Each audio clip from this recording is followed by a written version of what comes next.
Okay guys, in this video, ipapakita po namin sa inyo kung paano nga ba magbaklas ng Epson L3110 series.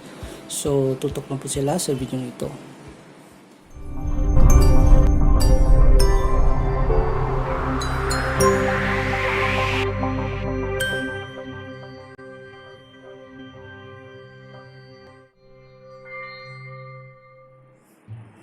Okay, so ang mga kailangan nating tools, minus tool, yung maliit and then standard Phillips screw, tapos kailangan din natin ng long nose.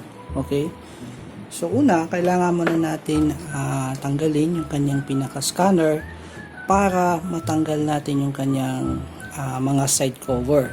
Okay, so para matanggal natin yung kanyang scanner, open natin yung front cover, and then may makikita po tayo ditong dalawang screw. So isa sa kaliwa at isa sa kanan. Okay, so yan yung unang tatanggalin natin.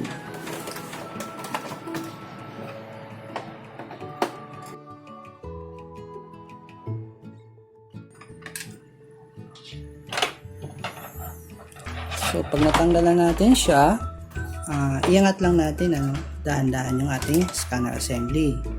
And then dito sa may kanyang left sides, may tatlong flex dito. Okay, so ito yung tatanggalin natin sa kanyang connection papuntang logic board. So isa, dalawa, ito yung pangatlo. So dahan-dahan lang sa pagtanggal na hindi po mabend yung ating mga pins sa flex cable. Angat, ito pa angat, ang tanggal din yung dalawa, push pagtanggal sa kanya. Okay. So once natanggal na natin yung ating mga flex, iangat lang natin dahan-dahan yung scanner and then is-slide natin siya pakaliwa para matanggal, para maalis siya sa kanyang pwesto. Okay, angat and then slide, okay, pakaliwa. Yan. So natanggal na natin yung ating scanner, and then yung susunod naman yung kanyang mga side cover, yung right side cover at saka yung kanyang left side cover. So uunahin natin itong kanyang left side cover. So para matanggal to guys, iangat mo lang muna siya pataas and then pull. Okay, so angat tapos pull. Yan. Okay, so ganoon lang po siya kabilis matanggal. And then sunod naman yung kanyang right side cover. So dito meron po siyang isang screw dito sa may likod, sa may left side. So tatanggalin muna natin to bago natin tuluyan maalis yung kanyang right side cover.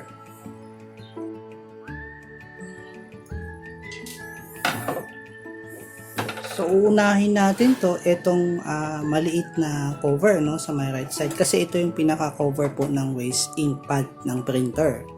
So para matanggal po ito, slide lang natin siya pa right side, kung ganyan po siya nakatapat. So slide natin siya pa right side. Yan. So matatanggal na agad siya. And then kung mapapansin nyo, ito na yung ating waste ink pad. So hindi natin matatanggal agad itong ating right side cover hanggat hindi rin matatanggal itong kanyang waste ink pad. So kung mapapansin po natin, meron siyang screw dito sa may bottom side and then dalawa po yan, isa dito sa may bottom side niya, tapos yung isa nakatago nandito po yan sa loob. So kailangan matanggal po yan. So pakita po natin kung saan siya nakapwesto. So andito po yung isang screw. Okay, yan yung isang screw. So kailangan matanggal natin yan para maalis natin yung kanyang waste ink pad. Kasi kung hindi natin maalis yung kanyang waste ink pad, hindi po natin maalis yung right side cover. So nakalock siya So tanggalin muna natin yung screw.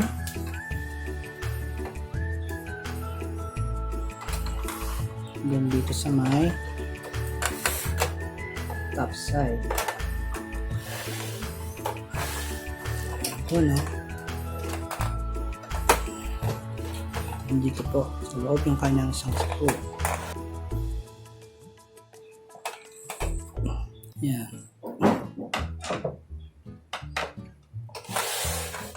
Okay. So ngayon, natanggalan natin yung kanyang mga screw. So before natin alisin yung right side cover, kasama yung kanyang waste ink pad, alisin muna natin yung hose na ito. Itong hose na ito sa kanyang pad kasi nakakabit siya. So tanggalin muna natin siya. Yan, kahit nakaganyan lang, no?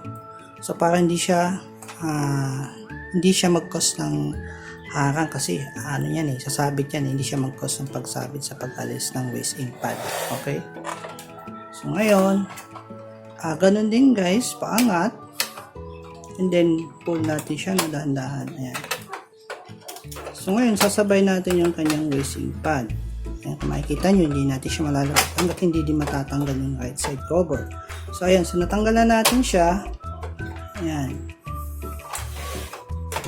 Sama na yung waste ink pad. Ayan, tanggal siya, no? Kasi dito siya nakakabit. Sa may baba, sa may bottom. So ayan, tanggalan natin yung kanyang right side cover. Sunod yung kanyang waste ink pad. So aalisin lang natin siya dito sa kanyang hose sa pagkakabit, ano, sa waste hose. Yan. Okay. And then sunod na tatanggalin natin itong kanyang CIS ink tank cover, ano.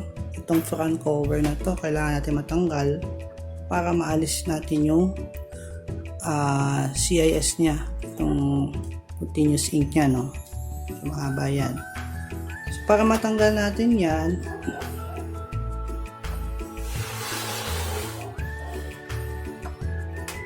alisin muna natin yung kanyang mga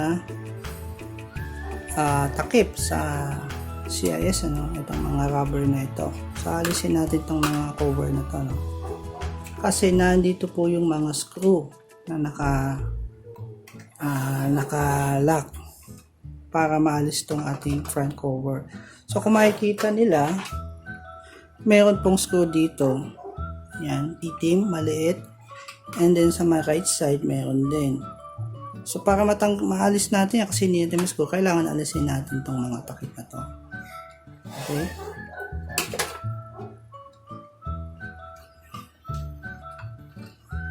So ingat lang guys na wag po siyang mabali.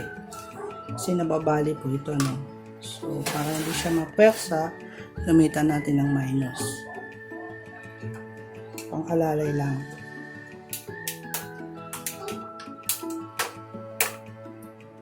Okay? Yan siya pag natanggal na.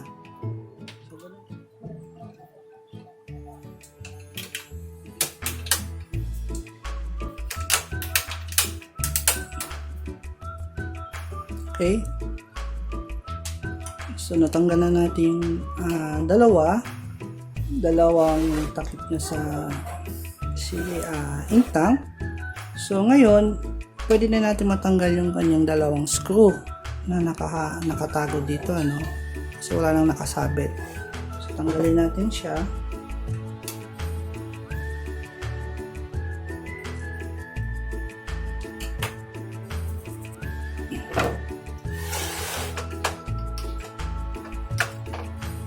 Okay. So yan, lumuwag na siya, no? Kasi wala na yung screw. Kasi yung dalawang screw na maliit na itim na nakakapit dito sa loob, ito yung nakaharang kaya hindi ito magalaw. Yun yung lock niya, kumbaga. So ngayon, maluwag na siya, matatanggalan natin ito. So para hindi tayo mahirapan, unahin muna natin tanggalin itong front cover niya, no?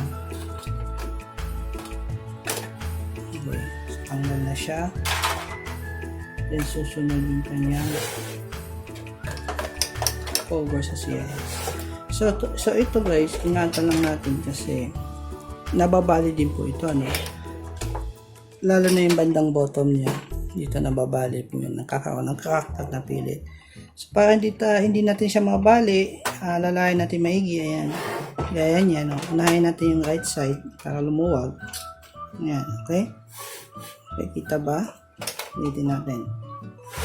Unahin natin sa right side. Ito. Mat lang natin. Ayan. Okay?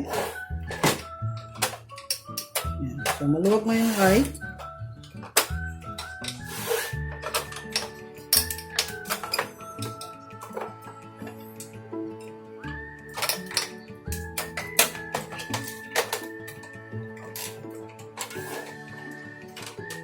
Then ito naman bottom mo.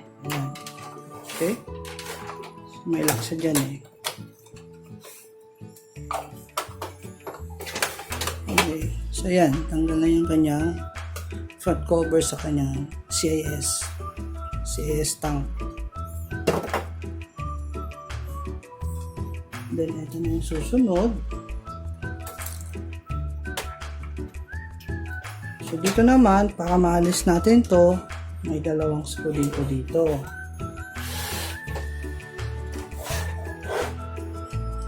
So ito yung isang screw. Okay, ito. And then yung isa naman nandito. Okay.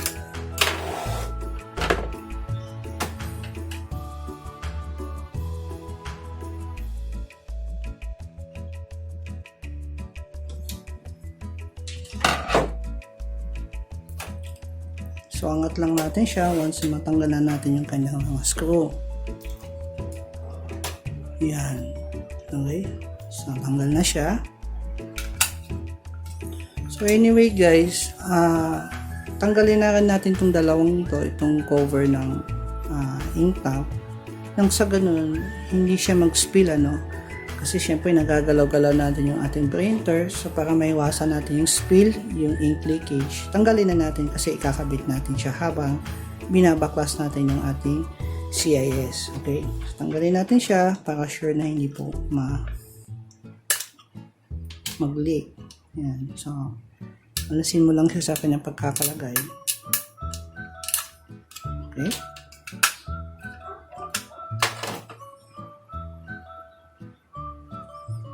Tapos, pag natanggalan natin, balik lang natin ulit siya. Okay? Saan siya nakapwesto, no? So, yan, yellow. And then yung kanina. Black. At, cyan. So, ito para masecure lang natin na hindi magkakaroon ka ng leak. Hindi magtapon yung ink. So, susunod, ito na.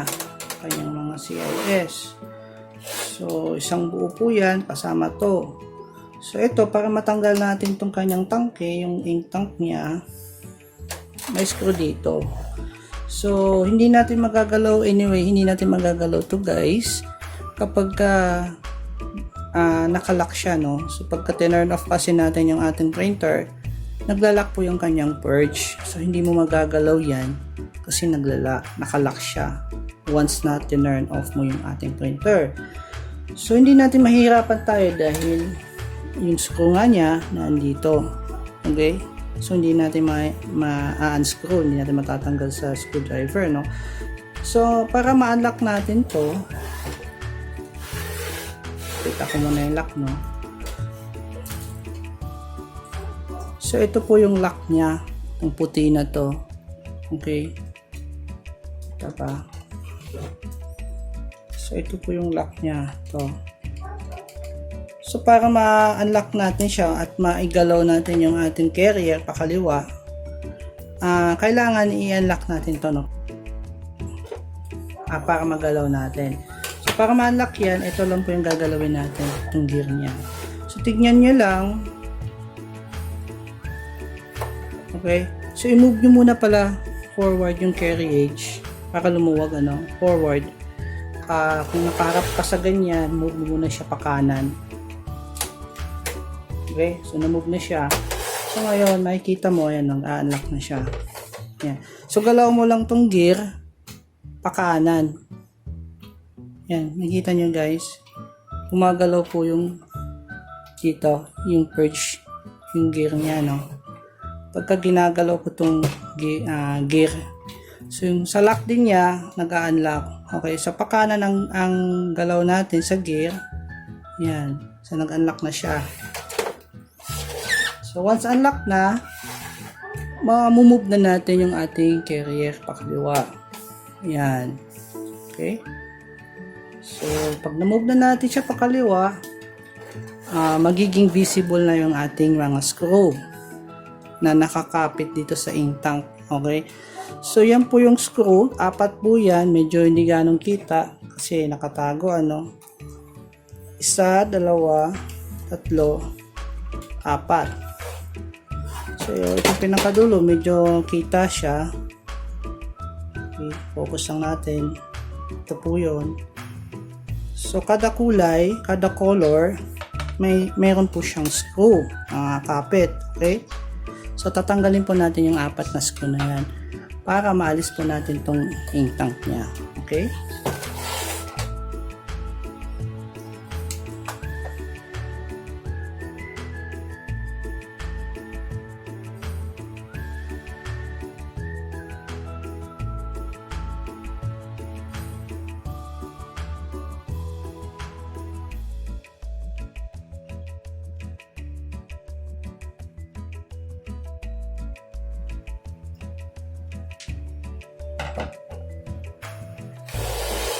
So ayan, tanggalan natin yung ating screw.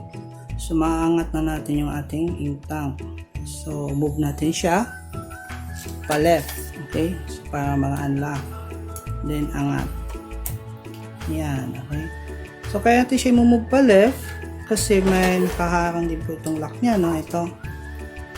Makikita mo lock po ito eh. Dito. So sa mga butas na yan, dyan po ay nakakabit. Okay? Tingnan natin, ano, ayan o, may puti siya. So, i-move mo siya pa left. Maangat mo siya, taas. So, ganun din sa ibang kulay. Move left, angat, left. Okay. So, yan guys, nung natanggalan natin yung screw. Anyway, mayroon pa palang isang screw dito na nakakapit sa kanyang, sa may hose, sa ilalim ng hose, nakatago, ano. So, bago natin maangat lahat yan, tatanggalin din natin yung isang screw dito na nakatago. So, saan siya nakalagay? Kung makikita, hindi mo mapapansin, ano? Nandito po siya. Iangat mo tong mga hose na to. Alisin mo, ayan. Ayan, kung makikita nyo, ayan siya, nakatago, no? Okay, nandito. Butas na yan. So, tatanggalin din natin yan at saka itong screw na to na maliit sa may hose. Okay? Para maangat natin to. Itong side na to. Okay.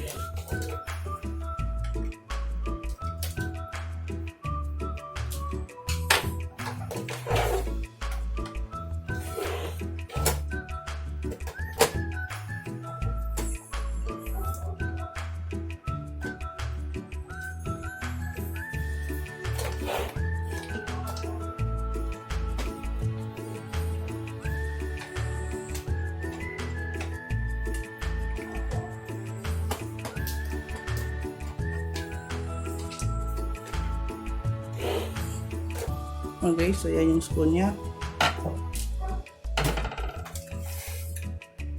And then sunod, dito naman sa may carrier, aalisin natin yung damper. Ito yung damper, no? Tawag dito. So unlock. Unlock lang isa-isa. Ayan. Then aalisin natin yung film. Protective film.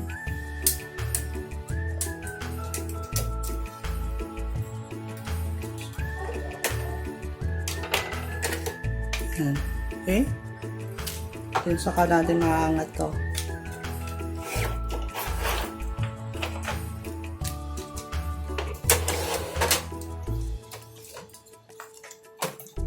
Slide. Liwa. Ayan. So ito na yung kanyang CIS. Tsaka yung ink tank CIS system. Okay?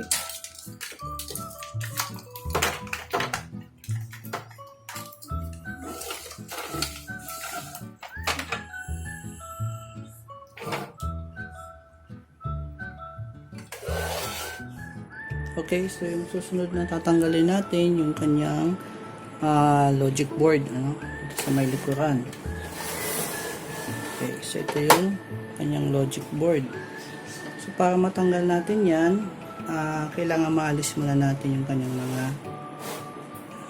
harang, ano, itong bakal na to. So mayroong 3 screw po yan, isa dito, tapos dalawa dito. Okay, so tanggalin natin siya.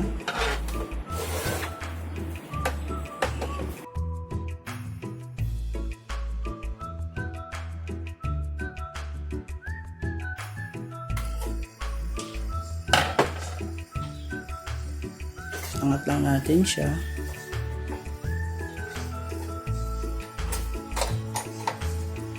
Ayan, tanggal na siya.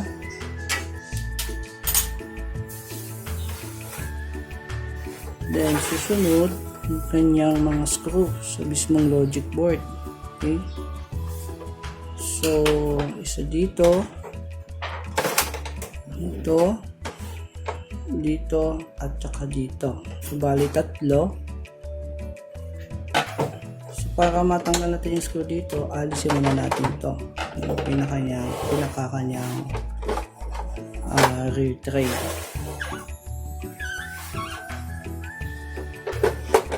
So para maalis natin yan, yung rear tray nya, unahin nyo lang yung bandang kaliwa na luwagan, ano.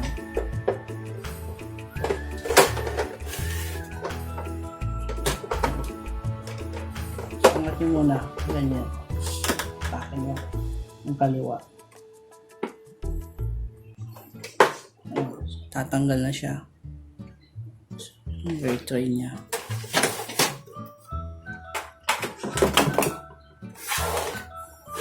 Then, pwede na nating matanggal yung kanyang screw dito.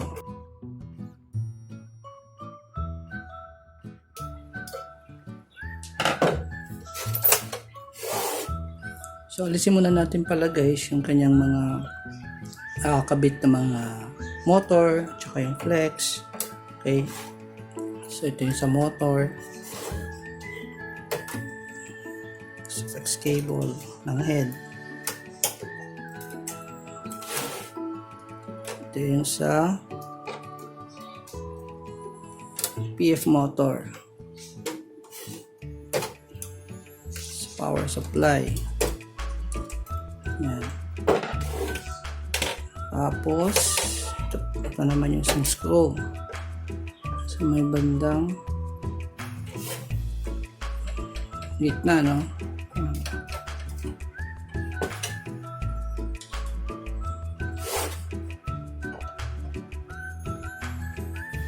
So ito yung last. Then sunod yung kanyang flex, yung flex cable ng ating timing sensor sa may PF timing sensor to. Okay? So ito yung flex niya. So takin lang din natin, no? Pull. So gamit tayo ng long nose kung nahihirapan tayo siyang pull, takin, ano? Para hindi rin magka-damage. Okay? So ito na yung ating logic board ng Epson L3110. Okay, so once natanggal natin siya, sunod na natin tong power supply, PF timing sensor, encoder disc. Okay, so may screw dito sa power supply. Para matanggal natin, dalawa yung screw niyan, isa sa baba, isa dito, dalawa. Okay, so sa baba muna.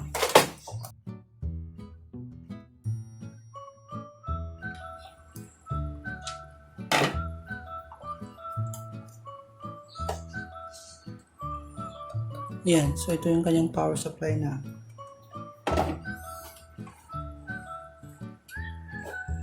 Tapos maalis na natin to sa kanyang lagayan, ano. So ito yung power cord ng power supply. And then sunod na natin yung kanyang PF timing sensor. Isa lang yung screw niya dito. Yan lang, mag-iisa lang yung maliit. So ingat guys na hindi mawala. Okay. Then sunod itong coder disc. So ipupulang natin siya para maalis natin siya. Anyway, adhesive lang to, no? So matatanggal agad yan. So pull lang. Okay, ayan na, tanggal na siya ang ating coder disc. Then after nyan, susunod naman natin yung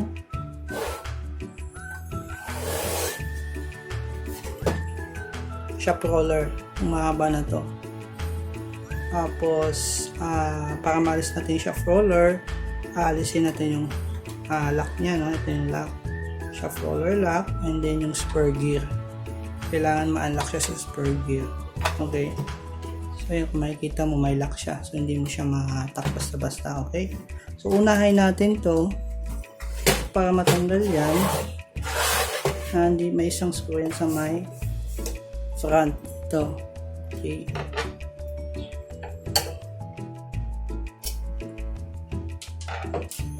and then i-move natin siya pa-slide pa left side. Okay, so pa left side, so hindi mo din siya move agad-agad kasi meron siyang lock pa na isa. Yung maliban dun sa screw, meron siyang lock ito. So itong lock na to, makikita po nila yan, ipupush mo siya, no? Plastic lock siya para ma-slide natin siya pakaliwa. So push natin siya, ingat lang, huwag mabali, then slide pakaliwa, lalay lang, yun. Okay,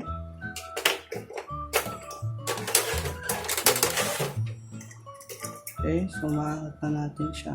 So tandaan natin guys kung paano natin tinanggal siya, no? Anyway, meron pala siya dito, bago mo siya tanggalin, meron pala dito yung spring, paper sensor, ano, ayan, nakikita po nila. Okay, so baka tumalsik po yan. So before mo pala siya tanggalin, alisin mo muna yung kanyang spring sa paper sensor. Okay, ito yung spring na yan. So gamit tayo ng long nose para hindi mawala, no? Para matanggal natin maayos. So nakakapit kasi ito sa cover ng shaft roller papuntang paper sensor. Okay, so ayan, yun po yung spring, yung sinasabi ko, no? Maliit po yan, so ingatan natin na hindi mawala.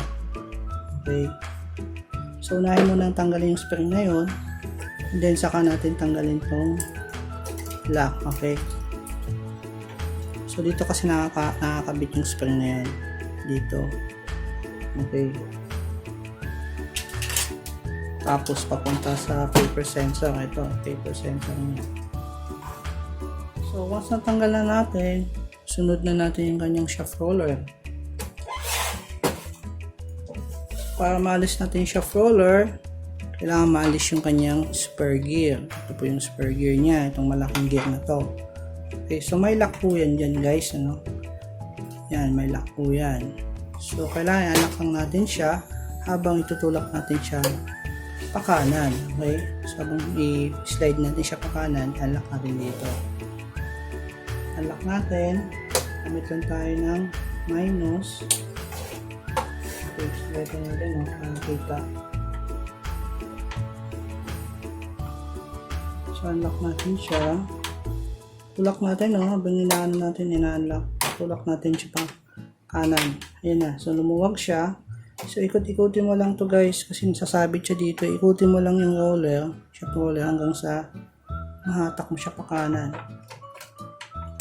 Ayun, okay, so ganun lang po. Ito na yung shaft roller natin.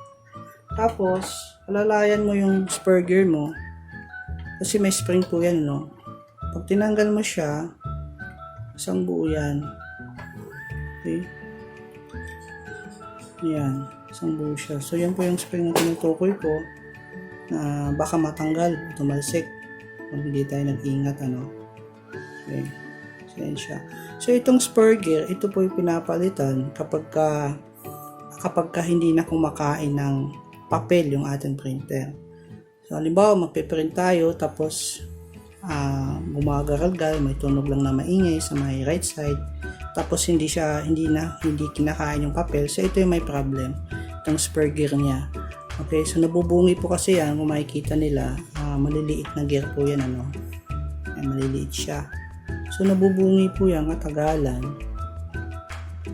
Ayan, maliliit siya na gear, katagalan na gamit. So kapag napudpud po yan at naubos na yung kanyang maliliit na kanyang gear, ipin niya, yun po yung nagkakos kaya hindi siya kumakain ng papel. Pag magpiprint ka, hindi niya kakainin.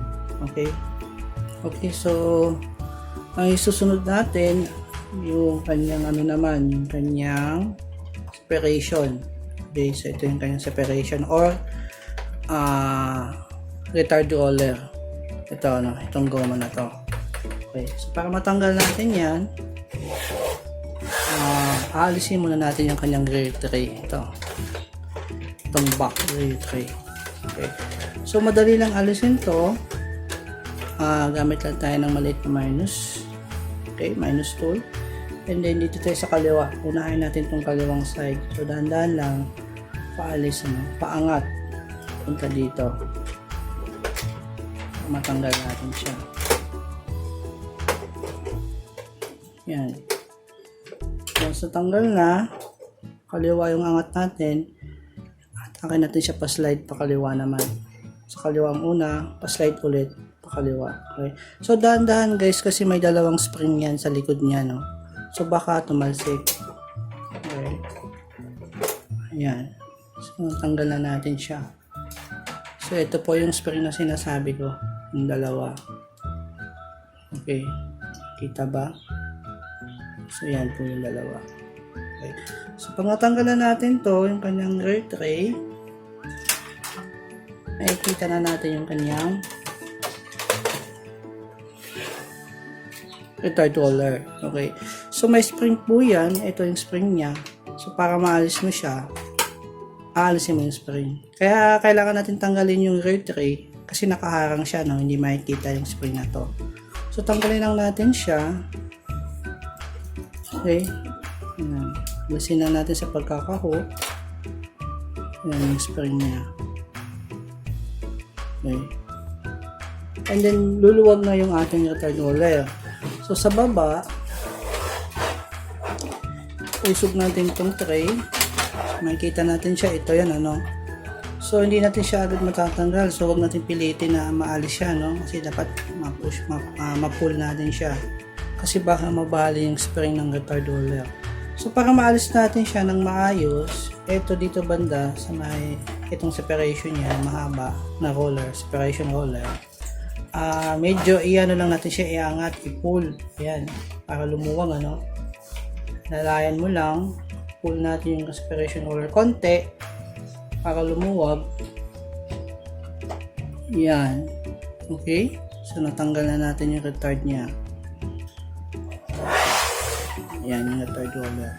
So ito naman guys, ito yung parts na pinapalitan kapag yung printer natin kumakain na ng maraming papel. Okay? So pagka halimbawa na bali na, naputol na yung kanyang spring sa loob, iikot na to ng ikot. Ngayon hindi siya umiikot, diba? So pagka umiikot na siya ng umiikot, kaya kumakain na siya ng maraming papel. Kaya iikot na siya ng iikot. Kakain siya ng maraming papel. So ito yung papalitan natin para maayos natin yung problem na yon. Okay? Susunod, itong kanyang main frame, itong mahaba na bakal na to, tatanggalin natin yan. So bago yan, unahin muna natin itong exit roller niya, ito. So since natanggalan natin isang screw dito kanina, dun sa may tank, sa CS tank niya, may isa pa dito para tuluyan natin siya matanggal. Ayan, kita, yan, itong screw na to.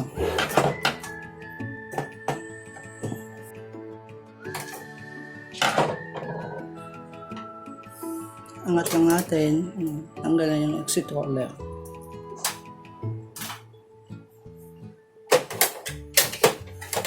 And then, susunod na natin ngayon yung kanyang mainframe.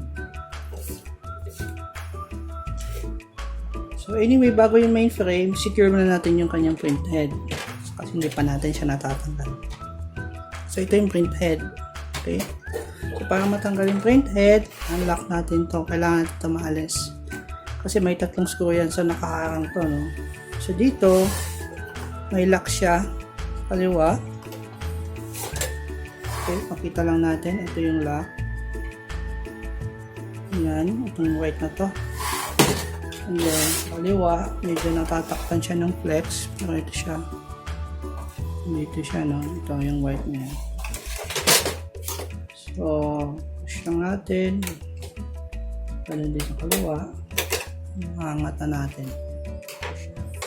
Then, makikita na natin yung 3 screw ng ating print head. 1, 2, 3.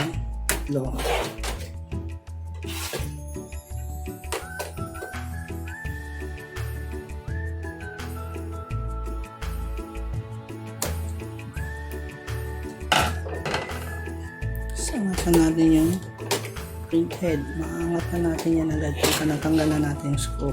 Okay, hawakan lang natin siya. Paangat. Pull. Yan. Okay. And then, alisin natin siya sa kanyang flex cable. Okay. Okay. Yan na. Ito na yung ating print head. Then, sunod, yung kanyang mainframe na. So, para maalis natin siya, meron siyang screw dito, no? Yung mga screw niya. Pero dito, nakaharang kasi itong supports ng timing belt. Okay, so kailangan alisin muna natin to para matanggal natin itong screw dito sa ilalim. Yung screw na to.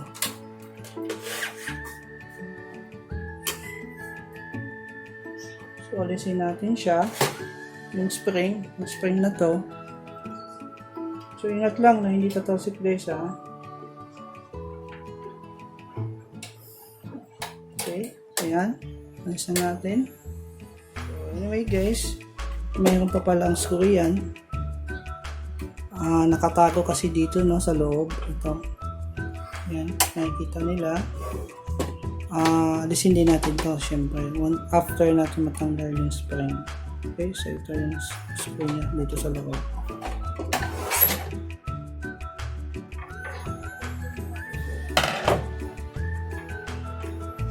Yan, so lumuwag na siya, no?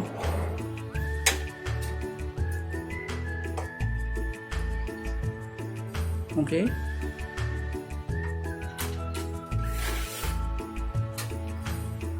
So, tatanggalan natin yung screw dito sa mainframe.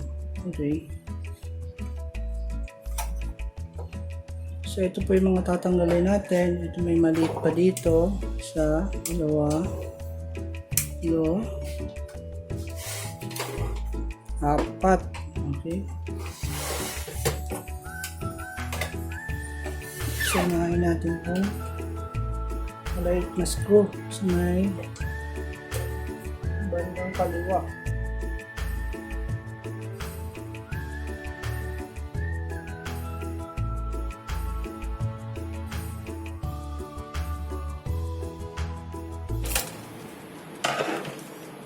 So, pag natanggalan natin, maangat na natin yung ating mainframe.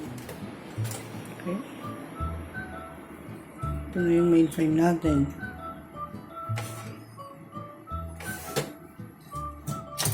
So, kung gusto mo palang tanggalin yung kanyang CR motor, may 2 screw lang po dito guys, maliit.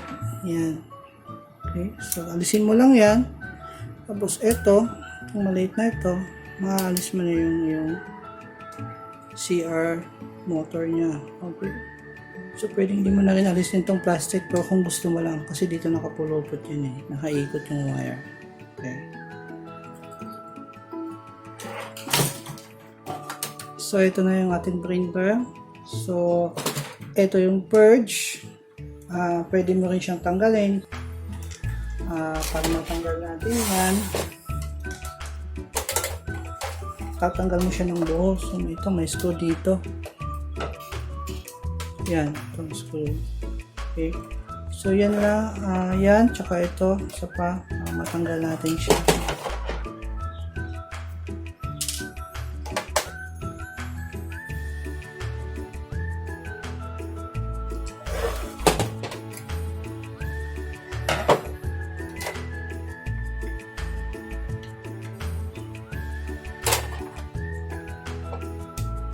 Okay, so yan. Ito na yung kanyang quartz unit. Okay, tatanggal na siya. Tanggalan natin siya. So, dito, pwede mo rin siyang tanggalin kung gusto mong linisan. Yan. Takin mo lang siya, pull mo lang. Then, ganun din dito sa kanyang din.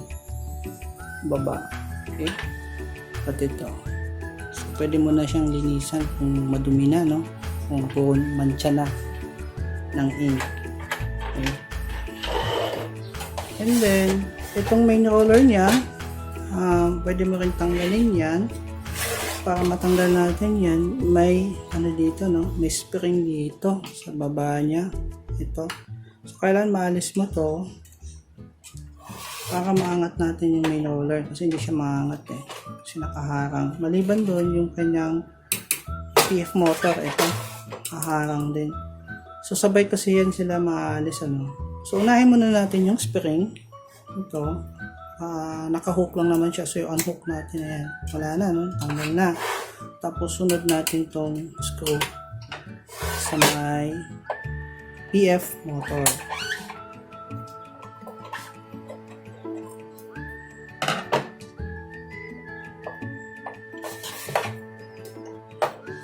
Yan. So, sabay siya, no? So, pag angat mo dito, itatagilid mo din yung kanyang PF motor para hindi humarang yung bakal na to. Yung bakal niya. Ito, yung bakal. Tagilid mo siya.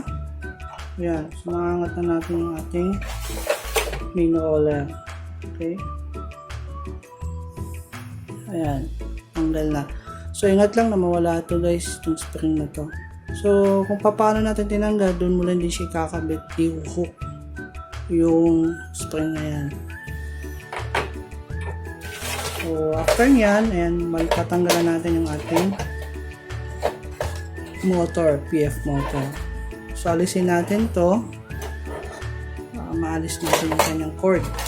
So, may isang screw lang naman dito.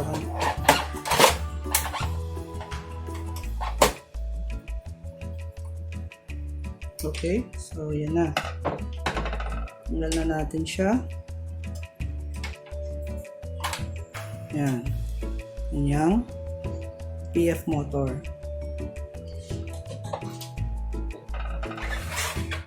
Okay, so ito, mabilis na lang siya.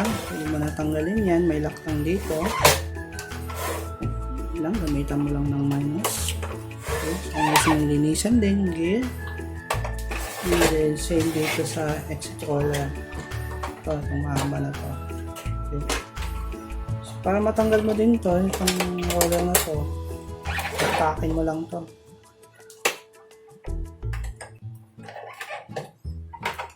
Yan, gamit ka lang. Minus lang guys na maliit. Para mailabas mo siya. Para maihiwalay mo. Okay? So, ayan. Tanggal na rin siya, no? Nakakapit lang naman siya dyan. Okay? Then, exit roller niya. So, okay. So, ayan na po guys yung kabuuang tutorial natin. Kung paano natin bakpasin yung ating printer for Epson L3110 model.